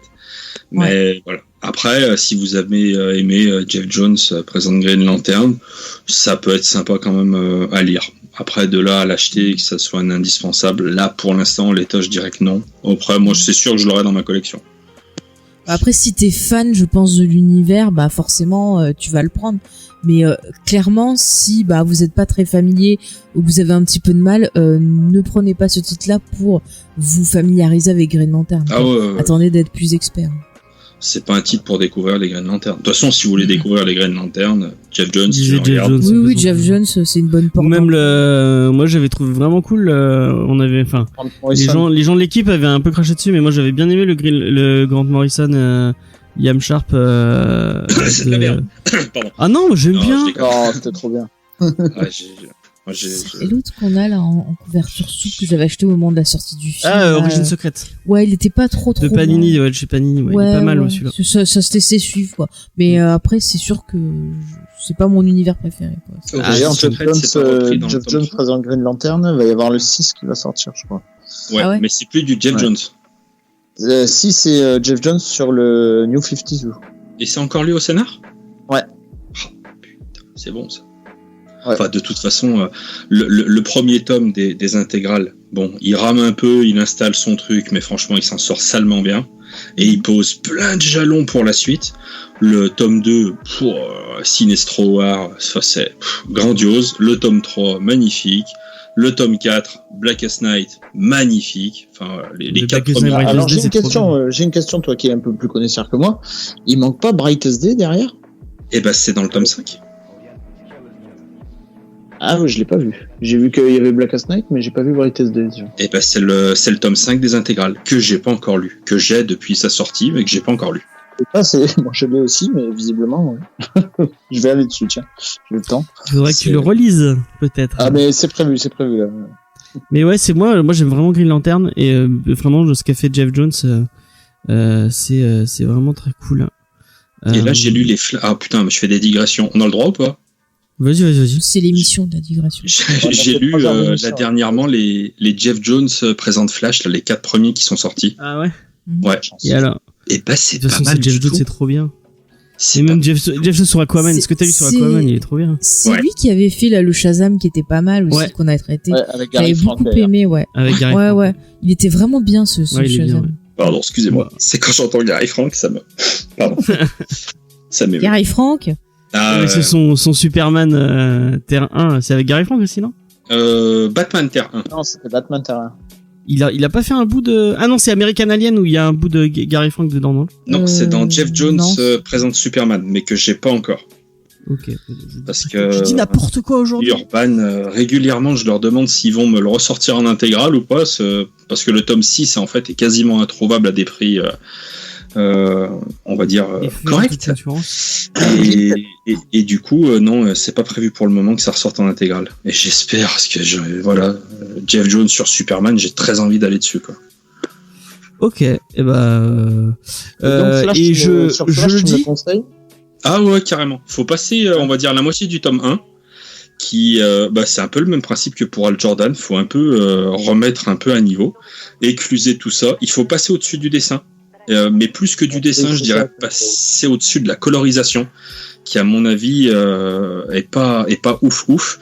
Mais par contre, on retrouve les qualités de Jeff Jones. Putain, le mec, tu sens qu'il aime le super-héros qu'il est en train de traiter, son univers. Il met les Lascars vraiment au centre de la problématique. Et Flash, c'est Wally West, mais ça envoie du lourd, quoi. Ça ne fait, enfin, j'ai lu les 4 tomes et ça ne fait que monter en puissance. Il reste 2 tomes à sortir, mais c'est génial, hein. Putain, c'est vraiment bien. Ouais, ce sera en 6 tomes. D'accord. Okay. Ouais, gros coup. Et je tiens à dire que j'avais donné le choix à l'équipe en disant il y a 2 trucs Urban qui sortent, les 2 me font de l'œil, lequel on choisit, et donc j'avais le choix entre Emerald Twilight et les intégrales de Nightwing, et la prochaine fois j'écouterai mon instinct et je ne suivrai plus ce que Cédric. Ça se trouve Nightwing c'est nul. Nightwing, non, Nightwing de Kalingit c'est trop bien. C'est digressable, donc c'est forcément bien. Mais ça c'était pire. Ah, tu vois, t'aurais préféré faire Nightwing. Ouais, moi, rien que pour l'embêter, j'aurais dit que c'était très nul. Mais je suis certain que G aurait préféré parler de Nightwing, puisqu'il... Non, il aurait dit que c'était nul aussi, rien que pour t'embêter. Franchement, je l'ai pas lu, mais c'est vrai que j'ai bien le goût de le lire et de me le prendre en intégrale, ne serait-ce que pour rendre hommage à Yanda. Yanda, si tu le regardes. Exactement. Nightwing. Et à Kyle Higgins qui fait un travail de fou sur ce Nightwing, qui est trop bien, n'est-ce pas, Cédric? Du coup, il est pas trop bien, mais il est mieux que ce Green Lantern. C'est sûr. Ok, bon, on a déjà une échelle de valeur. C'est mieux qu'Emerald Twilight. Donc, on va commencer. On va pas commencer. On va finir. On va conclure cette émission un peu plus courte que d'habitude, mais au final, on n'avait pas grand-chose à dire sur ce titre à part Urban. Revoyez un peu votre catalogue. D'habitude, on dit beaucoup de bien de Urban, et pour une fois, on crache un peu dessus. Moi, je dirais qu'il y avait pas assez de coups de mulet. Il y avait pas assez de coups de mulet. Ouais. Faut que tu lises le filet de Morrison alors. Ouais. Ah, merci, je veux dire ça alors. Moi, je tiens à dire que déjà, j'aime pas Hal Jordan. Je suis pas très fan de Hal Jordan, mais j'aime encore moins Kyle Rayner. Vraiment, le meilleur Green Lantern de tous restera pour toujours Guy Garner, meilleur Green Lantern. C'est ton avis. Il y a peut-être des gens qui l'aiment bien, donc soient respectueux. Oui, mais Hal Jordan. Ah non, mais non. Ne dis rien, tu vas le faire pleurer. Sois gentil. Donc, on va passer au reco culturel. Faye, est-ce que tu as une reco culturelle à nous donner? Figure-toi que demain, alors là on est le 16 quand on enregistre, mais demain on est le 17. Et il se trouve que demain sortira l'audiobook de la novélisation de l'épisode 9 de Star Wars. Et donc je vais me faire un plaisir d'écouter ça en attendant la version française qui sortira le mois prochain. C'est qui le lit, est-ce que tu sais? De quoi? Quel est le comédien? Je sais pas encore, mais je m'en fous, je vais écouter ça. J'aimerais bien que ça soit celui qui fait les trônes et tout là, parce qu'il dit vachement bien, il a une belle voix. Mais j'attends ça avec impatience, il y aura des scènes en plus. Tu vas sur quelle plateforme pour vous pouvez les trouver sur Audible. Hein. D'accord, sur Audible. Oui, ils y sont normalement. Bon, par contre, c'est en anglais, donc voilà. Mais encore une fois, les audiobooks, c'est cool parce qu'il y a de la musique, il y a vraiment du jeu. Des fois, il y a plusieurs acteurs, mais à chaque fois, c'est vraiment. Il y a des bruits de sabre laser et tout. Oui, il y a des bruits de sabre laser. C'est génial. D'accord. Est-ce que tu as une reco culturelle à nous faire? Du tout. Non, tu m'as dit de venir avec les mains dans les poches. J'y avais pas pensé. Non, mais il faut pas parler à James pour les organisations. Faut venir me voir. Oui, moi je suis nul en organisation. On va recommander la rubrique geek qui a lieu cette semaine. Oui, normalement en même temps que sort ce podcast. Je m'excuse James, mais il y a peut-être des auditeurs qui ne connaissent pas le travail de notre invité et tu ne lui as pas demandé de présenter son travail. Peut-être qu'en reco il pourra en profiter. Et vas-y, je te laisse la parole, je te laisse te vendre. Déjà, tu as tout le temps que tu veux. On s'en fout. Me vendre. On s'en fout. On est entre nous. Mais déjà, merci beaucoup à toute l'équipe de m'avoir invité. Ça m'a fait super plaisir. Parce que je suis jamais invité nulle part et ça m'a vraiment fait plaisir. Oh, c'est pas gentil. Même. Non, mais franchement, ça fait super plaisir. Et vous êtes vraiment des gens adorables. Voilà, je tenais à vous le dire. Et je tiens à m'excuser parce que j'avais pas pensé, mais quand je t'ai dit est-ce que tu veux venir, j'avais pensé à Dramoon et Spider-Man, mais j'ai oublié de te préciser. Et j'ai demandé à Dramoon cet après-midi en disant t'es dispo, et il était pas disponible. Donc je m'excuse auprès de Dramoon et Spider-Man de pas leur avoir proposé plus tôt. Ah, mais c'est pas grave, t'as perdu 2 amis, mais bon, après, voilà, c'est pas grave. T'as perdu 2 amis comme ça, le coronavirus fera le reste, voilà. Mais Spider-Man, on l'avait reçu sur l'émission de Watchmen, et c'est pas celle-là où on a eu le fou rire général. Si, c'est celui-là, oui. Voilà, le pauvre, je pense qu'il a peut-être pas envie de revenir. Il a adoré. Et voilà, après sinon me vendre, je fais des vidéos encore de temps en temps. Alors le rythme n'est plus ce qu'il était, mais c'est bien normal parce que je préfère largement, plutôt que de faire des vidéos tout seul, m'amuser avec mes 2 potes. Et puis on fait des petits podcasts une fois de temps en temps. On essaye d'être le plus comme vous, voilà, le plus honnête possible dans nos recommandations geek au sens large du terme. On s'amuse. Voilà, si ça vous tente de venir nous écouter, faites-vous plaisir. Si ça vous tente pas, faites-vous plaisir quand même. Voilà, après c'est pas la course aux abonnés ni loin de là. C'est juste on essaye vraiment de passer des bonnes soirées avec les gens qui nous écoutent en live et qui nous écoutent aussi en replay. Et voilà, en essayant d'être le plus franc, naturel possible. Voilà. Mais du coup, vous êtes que sur YouTube ou par exemple vous êtes aussi sur des flux, voilà. Flux, et grâce à James. parce que sans lui, on était nulle part. Clairement. Bon, c'est... Mais parce que moi, il m'avait pas dit. Je pensais que vous étiez que sur YouTube, et comme sur YouTube, j'y suis pas souvent. Non, je on vais est sur pouvoir écouter, Spotify. Des fois, les émissions sont un peu longues à sortir, hein, oui. sur les podcasts et tout ça. Ah, je vous prie de bien vouloir m'excuser, mon brave. Je ne suis qu'une sombre merde, hein, ne l'oublions pas quand même. Voilà. Non, mais des fois, ouais, la vie fait que non, j'avais pas le goût, j'avais des lectures et j'avais du retard. Et, enfin, ouais, je suis inexcusable. Mais du coup, j'ai tout sorti d'un coup. Ouais, j'ai vu ça. Comme ça, au moins. Je suis en train de les écouter. Et après, bon, il y a encore du boulot. Hein. Le son est pas forcément toujours top. Enfin voilà, quoi. On essaye. Mais c'est en faisant qu'on apprend, voilà. Exactement. Ouais. Tu sais, moi, mes débuts, c'était dégueulasse. Hein. Faut pas le dire. Faut pas oublier. Hein. Et puis après, enfin, du moment où comment dire, l'emballage, c'est toujours très important sur YouTube. Voilà, pour essayer de plaire au maximum. Et c'est vrai que nous, on est plus attaché en fait au fond. Et puis surtout, voilà, comme tu vois, enfin, un exemple tout bête, l'émission de mercredi, elle était absolument pas prévue. Lundi, on a un copain, les comics de Fred, qui balance un tweet en disant putain, c'est quand vous faites un podcast. On a regardé un peu, tu vois, ce qui se passe un peu dans le monde, en France. On a dit, allez, les gars, c'est le moment de se lâcher et de faire une belle émission. Et voilà, et tu vois, on est à 48 heures de l'émission. Il y a encore pas grand chose de près, mais je sais qu'on va passer une soirée d'enfer parce qu'on va être entre copains. Et c'est juste le plus important. Voilà, on passe une bonne soirée. Et bah, c'est parfait. Vous ferez de l'ombre à Top Chef comme ça. Voilà. Oh, quel dilemme pour James que regarder Top Chef. Ah bah, j'irai sur le live des rubriques de G et je regarderai Top Chef en replay, tout simplement. Ça a changé. Sinon, tu mets Top Chef sans le son, ça marche aussi. De quoi? Tu mets Top Chef sans le son. Ah non, moi, quand il me force à regarder, je m'endors. Donc, Moi, j'ai arrêté Top Chef. Non, moi, j'aime bien Top Chef. Et le petit Cédric, il n'a pas fait sa recommandation. Le petit Cédric, est-ce qu'il a une reco? Alors oui, déjà je vais parler de la reco que j'avais dit la semaine dernière parce que une fois t'as parlé d'un truc qui j'étais pas du tout la cible, je détestais l'Heroic Fantasy et t'as tellement bien parlé du sorceleur que je me suis dit tiens je vais essayer. Je viens de m'acheter le tome 2 à Cultura juste avant que ça ferme heureusement parce que je suis à fond dedans, je trouve ça vraiment génial et pourtant je déteste l'Heroic Fantasy. Ouais. Donc, déjà merci pour ça. Tu sais qu'il y a les audiobooks si jamais tu finis ton tome 2. Hein. Ouais, mais je suis pas audiobook. Ouais, tu vas sur Audible, au moins comme ça t'as la suite. Hein. Ça m'endort, moi, ça me berce en fait. Et donc sinon, comme reco, j'avais une chaîne YouTube d'un mec qui s'appelle Y Penser. Ah oui, très bien. Que vous connaissez. C'est toi, génial. James, tu connais. J'ai vu une photo de toi avec Bruce sur ton Facebook. Bah, c'est Faye qui a pris cette photo. Oui.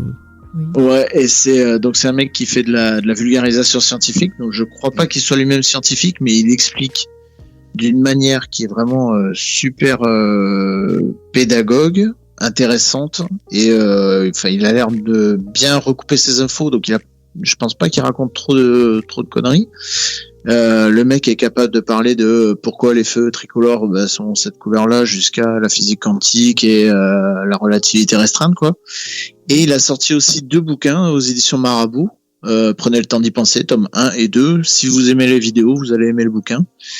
Et samedi ou dimanche, il a fait une vidéo pour expliquer le coronavirus et il a expliqué des tas de trucs que jusqu'à maintenant j'avais pas encore compris. Et vraiment, ce mec est génial et sa chaîne est super bien. Ouais. Mais d'ailleurs, je profite, j'ai vu qu'il y avait tout un mouvement justement de vidéastes qui sont vulgarisateurs, qui ont fait différentes vidéos justement sur le sujet pour pouvoir sensibiliser, parce qu'il y a quand même beaucoup de fausses informations qui circulent. Et c'est vrai que c'est plutôt une bonne idée. Que les gens n'ont pas compris. Quoi. Oui, voilà. Donc c'est plutôt une bonne initiative, je trouve. Ouais. Et c'est génial. Voilà. Et on va passer à ma reco. Moi, je vais vous parler d'une chaîne YouTube aussi qui s'appelle Jules et Sylvain. Non, je rigole. Non, moi je vous parle, du coup, tu parlais de Parasite. On a vu Parasite ce week-end et avec Faye, et vraiment, en fait, je sais pas trop à quoi je m'attendais. on m'avait dit ouais c'est un truc d'horreur, ouais c'est une comédie, et vraiment on est tombé sur un film qui mêle un peu tout le drame social, la comédie, Mais tu sais à quoi ça m'a fait penser, excuse-moi je te coupe, vas-y. mais ça m'a fait beaucoup penser à la règle du jeu de Renoir, où on a toute cette opposition justement entre la classe du bas et la classe du haut. On a ce côté un peu tragique-comique. Enfin, ça m'a vraiment fait penser à ça. Je sais pas si c'est une de ses inspirations, mais vraiment ce film, je trouve super cool. Il y a des plans de caméra, ça prend son temps, ça hésite pas à faire des panoramiques, ça hésite pas à avoir même souvent à emprisonner ses personnages dans le cadre. Enfin, c'est vraiment super intelligent comme film. Et on va peut-être plus pitcher pour les gens qui ne sauraient pas. En fait, c'est un film coréen, donc qui parle d'une famille de gens qui ont pas de travail et qui sont très très pauvres, qui vivent dans ce qu'ils appellent un entresol en fait, c'est entre la rue et le sous-sol, et donc ils galèrent, et ils ont l'air d'être habitués à galérer, d'être dans cet esprit un peu du la débrouille et la galère en même temps, on vit des aides sociales, ce genre de trucs, et ils vont tomber sur une famille de gens un peu crédules, avec qui vont au final toute la famille va se retrouver employée par cette famille, et ils vont un peu s'insinuer dans leur vie et dans leur maison, et n'en dis pas plus, je vais pas en dire plus, va en finir une espèce de ce film qui est vraiment prenant. Je sais pas si tu es d'accord avec moi, Faye, mais j'ai pas vu le temps passer. Non. Vraiment, on sent le génie de la réalisation et le jeu d'acteur était génial. On l'a vu en VO et vraiment ça valait le coup de le voir en VO. Mais il arrive à faire toute une palette. Il y a des fois, rien que par un mouvement de caméra, il va rendre le personnage sympathique. Des fois, il va le rendre inquiétant. Des fois, il va le rendre ridicule. Et pareil aussi, l'écriture est très intéressante parce que des petites choses anodines, on va voir l'impact émotionnel fort que ça va avoir sur les personnages, et c'est vraiment, j'ai trouvé ça très intelligent, et je pense que ça mérite amplement tous les prix que le film a reçu. Moi je sais pas si tu es d'accord avec moi, ça fait un moment que j'ai pas vu un film en me disant il a eu un truc à Cannes, c'est mérité, ouais. Vraiment c'est mérité, et vraiment j'ai passé un super moment devant un truc primé à Cannes. Je pense que tu peux compter un peu sur les doigts d'une main un truc aussi divertissant, hein. Il y a des films très intéressants qui sont récompensés à Cannes, mais ils sont pas forcément divertissants. Là, c'est divertissant, vous allez passer un bon moment, et vraiment, je ne peux que vous conseiller. En plus, tu disais qu'il va passer dans pas longtemps sur Canal. Ouais, sur Canal. Canal est offert en ce moment, donc allez-y, franchement, regardez-le, ça vaut vraiment le coup. Mais voyez-le en VO. Je pense que j'avais vu des personnes qui l'avaient vu en VF et qui faisaient rapport d'une mauvaise VF. Et c'est vrai que souvent, c'est dommage sur les films asiatiques. Il y a des fois c'est n'importe quoi. Je me rappelle l'exemple de Tunnel où c'était vraiment ridicule le doublage. Donc si vous avez l'occasion, j'ai l'impression qu'il y a un vrai travail sur les voix et sur les intonations. Et ce réalisateur, il est vraiment bien. Moi j'adore. C'est Memory of Murder, ça. Ouais, Memory of Murder est génial. C'est un truc de fou. Si vous avez pas vu Memory of Murder, j'adore The Host aussi. J'ai pas vu The Host, mais Memory of Murder voilà, est vraiment cool. C'est très très bien. Donc voilà, intéressez-vous un peu au cinéma coréen. Il y a des trucs très bien. On a déjà parlé d'un Dernier train pour Busan aussi, si vous avez l'occasion. Il y a le 2 qui doit sortir. Ouais. Donc Memory of Murder est très bien aussi. En ce moment, dans ce climat, le Dernier train pour Busan. Ouais, c'est vrai que c'est un peu compliqué. Il y a, je sais plus quel, I Meet the Devil ou un truc. C'est pas du même réalisateur. Non, mais c'est coréen, je veux dire. Oui, c'est pas I See the Devil. Je crois que c'est I See the Devil qui est pas mal aussi. Ouais, qui a une atmosphère très lourde et très angoissante. Ouais. C'était plutôt intéressant et ça change de ce qu'on voit en fait. Ouais, exactement. Non, mais c'est bien parce que maintenant on va avoir le temps de regarder des films et des séries, pouvoir rattraper mon retard et moins avoir l'air d'une quiche à côté de vous. Après, encore une fois, moi je vous conseille de lire les bouquins de Max Brooks, donc qui est le fils de Mel Brooks, qui a écrit World War Z. Alors le bouquin n'a rien à voir avec le film de Caca Boudin. Avec Brad Pitt. Non, mais il y a Brad Pitt, alors ça veut tout dire.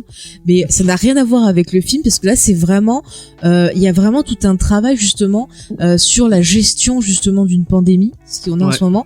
Et on voit qu'il s'est beaucoup renseigné et en fait chaque chapitre va se passer dans un pays différent. Donc l'histoire, c'est un gars qui bosse justement pour un organisme de santé et qui en fait essaie de voir. Ouais, voilà, et qui en fait voyage dans le monde pour essayer de voir comment chaque pays a géré cette épidémie zombie. Et du coup, c'est très intéressant.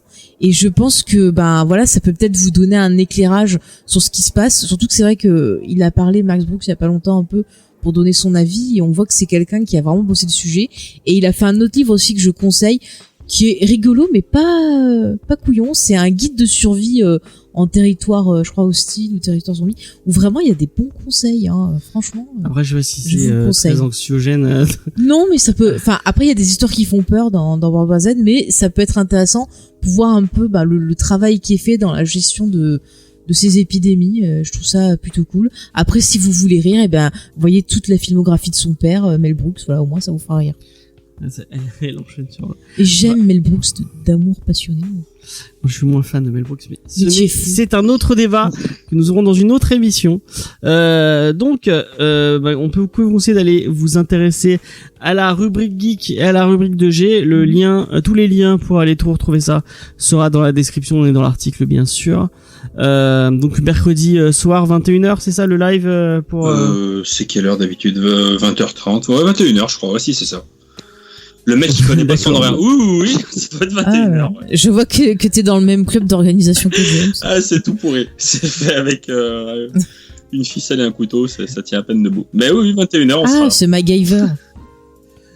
Nous aussi, on j'essaierai de regarder ça parce que c'est vraiment très sympa. En plus sur le chat, en plus la petite anecdote, la dernière fois, je crois que j'ai passé 30 minutes à vous parler et en fait je m'étais déconnecté sans faire exprès et je croyais que j'étais encore connecté sur le chat et j'ai parlé dans le vide pendant 30 minutes en me disant mais putain mais pourquoi ils me répondent pas, c'est con et tout. Et en fait non, c'est que je parlais de suite des insultes. Des fois, ça fait trois Blu-ray. C'est chez moi, ça doit être à cause de ma connexion. Il y a une grosse différence entre le chat et l'audio, quoi. Ah ouais. Ouais, des fois. Ça c'est la connexion. Il y a 1 ou 2 minutes. Ouais, ça doit venir ma connexion, je pense. Alors du coup, pour les concours, je suis baisé, quoi. Ouais. Il faudrait qu'on trouve peut-être un autre moyen de réussir à faire gagner ça. Où il y a Internet, quoi. Ouais, mais bon, après. Sinon, par mail, quoi. Envoyer cacahuètes par mail et les 10 premiers gagnent. Je sais pas. Tu fais un concours Non, mais je leur donne des idées. C'est tout. Ça peut être un code, tu vois, le temps que tu tapes cacahuète. Enfin bref. Genre à partir de minuit, vous envoyez le mot cacahuète et le premier qui l'envoie. Le premier qui me réveille pendant que je dors, il a gagné. Hein. Ouais, il a gagné lourd. Au niveau des geeks en série, il y a celui sur Charmed qui est toujours dispo et lundi prochain, donc lundi 23, il y aura un nouvel épisode qui sera consacré à la série allemande de Netflix Dark. Ouais, on va parler de voyage dans le temps et de... Ah non, si, c'est bon, ça c'est dit au début. Donc de voyage dans le temps de famille allemande et non de Derrick, contrairement à ce qu'on pourrait penser avec une série allemande. Ouais, donc on en parle un peu. Il y avait la clinique de la forêt noire. Hein. C'est pas cette série allemande. Et il y avait, je relance je lance un énième appel. Clown, non, c'est le Powder Park. Je suis le seul à me souvenir de cette putain de série Powder Park. C'était quoi cette série où il y avait des gens qui faisaient du surf et qui faisaient du skate et tout ça là? Il y avait que des rouquins et des blonds dans cette série. Je m'en souviens pas. Et ça passait, je crois, sur la 2. Moi, je me souviens de Powder Park où c'était du snowboard. Et voilà, ça passait sur la 6. Bah non, c'est pas la même série. Voilà, dites-moi si vous vous souvenez de Powder Park et dites à Faye si vous vous souvenez de cette série où il faisait du surf. Mais je te jure, c'est un truc quand j'étais du surf en Allemagne, mais il y a pas de... Mais je sais pas, mais ça faisait production allemande, mais ils étaient tous rouquins et blonds. Alors je sais pas ce que c'était. Peut-être qu'ils étaient partis tourner ailleurs. Je sais pas, c'est peut-être des Allemands qui étaient en Australie. Ah, des Allemands en Australie. Comme ça, je sais rien. Peut-être. Sur des gens qui s'expatrient, je sais pas. Moi, c'est un truc, je tombais sur des petits bouts comme ça quand j'étais malade. Mais des fois, les séries australiennes, t'as l'impression que c'est des séries allemandes parce que c'est un peu... Non, parce qu'ils avaient pas un physique d'Australien, tu vois. D'accord. Bon, ce sera un autre geek en série, les différences à connaître entre les séries allemandes et les séries australiennes. Donc vous pouvez nous retrouver sur Facebook, Instagram, Twitter, sur notre site internet jamesfay.fr. Si vous voulez nous soutenir, vous pouvez le faire en nous laissant un petit tips pour le prix d'un café. Vous pouvez nous aider à héberger l'émission, à arranger notre matériel, tout ça. Ah, aussi, voilà, sur d'autres projets aussi. Exactement. Donc Geek en série, vous retrouver sur flux. Peut-être des ciné blabla qui vont arriver d'ici là. On annonce rien parce que si on annonce. Non mais arrête d'annoncer des choses, ça se fait pas. Sinon, ça Regarde, se fait t'avais dit oui, le virus et tout, bah tiens, regarde. pas. Ouais, voilà. J'avais annoncé le C'est de ta faute. Vous voulez que c'est de ta j'annonce faute. Normalement, tout ce que le t'annonces n'arrive coronavirus, si jamais. vous voulez. Et là, pour le coup, t'as eu bon. Non, mais là, il avait dit. Ouais. Alors la semaine prochaine, non, je vais rien dire. Donc la semaine prochaine, je sais plus de quoi on parle. Bah le dis pas parce qu'on va pas en parler. On va pas en alors. parler. Je vais pas le dire. Donc normalement la semaine prochaine, à nouveau, encore une fois, on sera sur internet avec un nouvel invité peut-être. On verra. Je n'ai pas lancé d'invitation encore. On verra bien avec qui on pourra faire ça. Vous avez le Discord. On peut inviter Tigrou. Hein. On peut inviter Tigrou, mais je sais pas s'il aura un avis pertinent sur le comics. Bah si, il peut faire des miaulements. Il peut griffer dedans si tu veux. Après, le problème c'est qu'il s'excite que sur le générique d'Arabesque. Alors voilà. La semaine prochaine, c'est Bloodshot qui est prévu. Ah, c'est Bloodshot. Ah bah tu vois, ça peut lui plaire. Il aime la Schwarzenegger aussi, mon chat. D'accord, parfait. On va faire plaisir à Cédric. Est-ce que tu seras là la semaine prochaine? Ah, je vais essayer, mais là, en ce moment, je peux rien te promettre. Hein. C'est un peu. Bah, ça c'est au jour le jour. Ouais. Et Bloodshot, c'est bien ça. On invitera peut-être Sylvain et Jean-Michel. On verra bien. Sylvain et Jean-Michel. Ouais, la chaîne. Ah, tu les as renommés maintenant. Ouais. Non, mais c'est fou que t'y crois pas, quoi. Et t'as qu'à les appeler Juju et Doudou, hein, ça marche bien. Non, mais c'est quoi qu'on a dit? Attends, c'était quoi? C'était Doudou et... Il a dit que c'était quoi son surnom? Ah, attends. Bon, tu conclus ton émission, là. Ouais, on va la finir, Merci beaucoup, AG. C'était avec un grand plaisir de t'accueillir dans Comics Discovery. Oui, tu reviens quand tu veux. Si tu veux revenir la semaine prochaine, on revient. Exactement. C'est gentil. Il Méfiez-vous. faut s'incruster un peu. Ouais, je pourrais accepter. On fera un crossover Mais vas-y, viens avec t'incruster. Jules et Nico, et avec tout le monde, tous les avoir internets. 5 heures d'émission. Ah oui. C'est ça le problème avec Jules et Nico, c'est qu'il faut prévoir large à chaque fois. Ah, moi je m'en fiche, hein, tant que je peux faire, tant que j'ai à boire et tout. Du coup, on vous dit à la semaine prochaine, tout simplement. Ne lisez pas Green Lantern, et puis voilà. Lisez-le. Bah il y a Disney Plus qui arrive bientôt aussi. De quoi? Il y a Disney Plus qui arrive aussi la semaine Disney prochaine. Plus, peut-être qu'on en parlera de Disney Plus. Répondez à mes mails Disney Plus, s'il vous plaît. Merci. Mais ils s'en foutent. Allez, bye. Salut. Allez, Salut. ciao.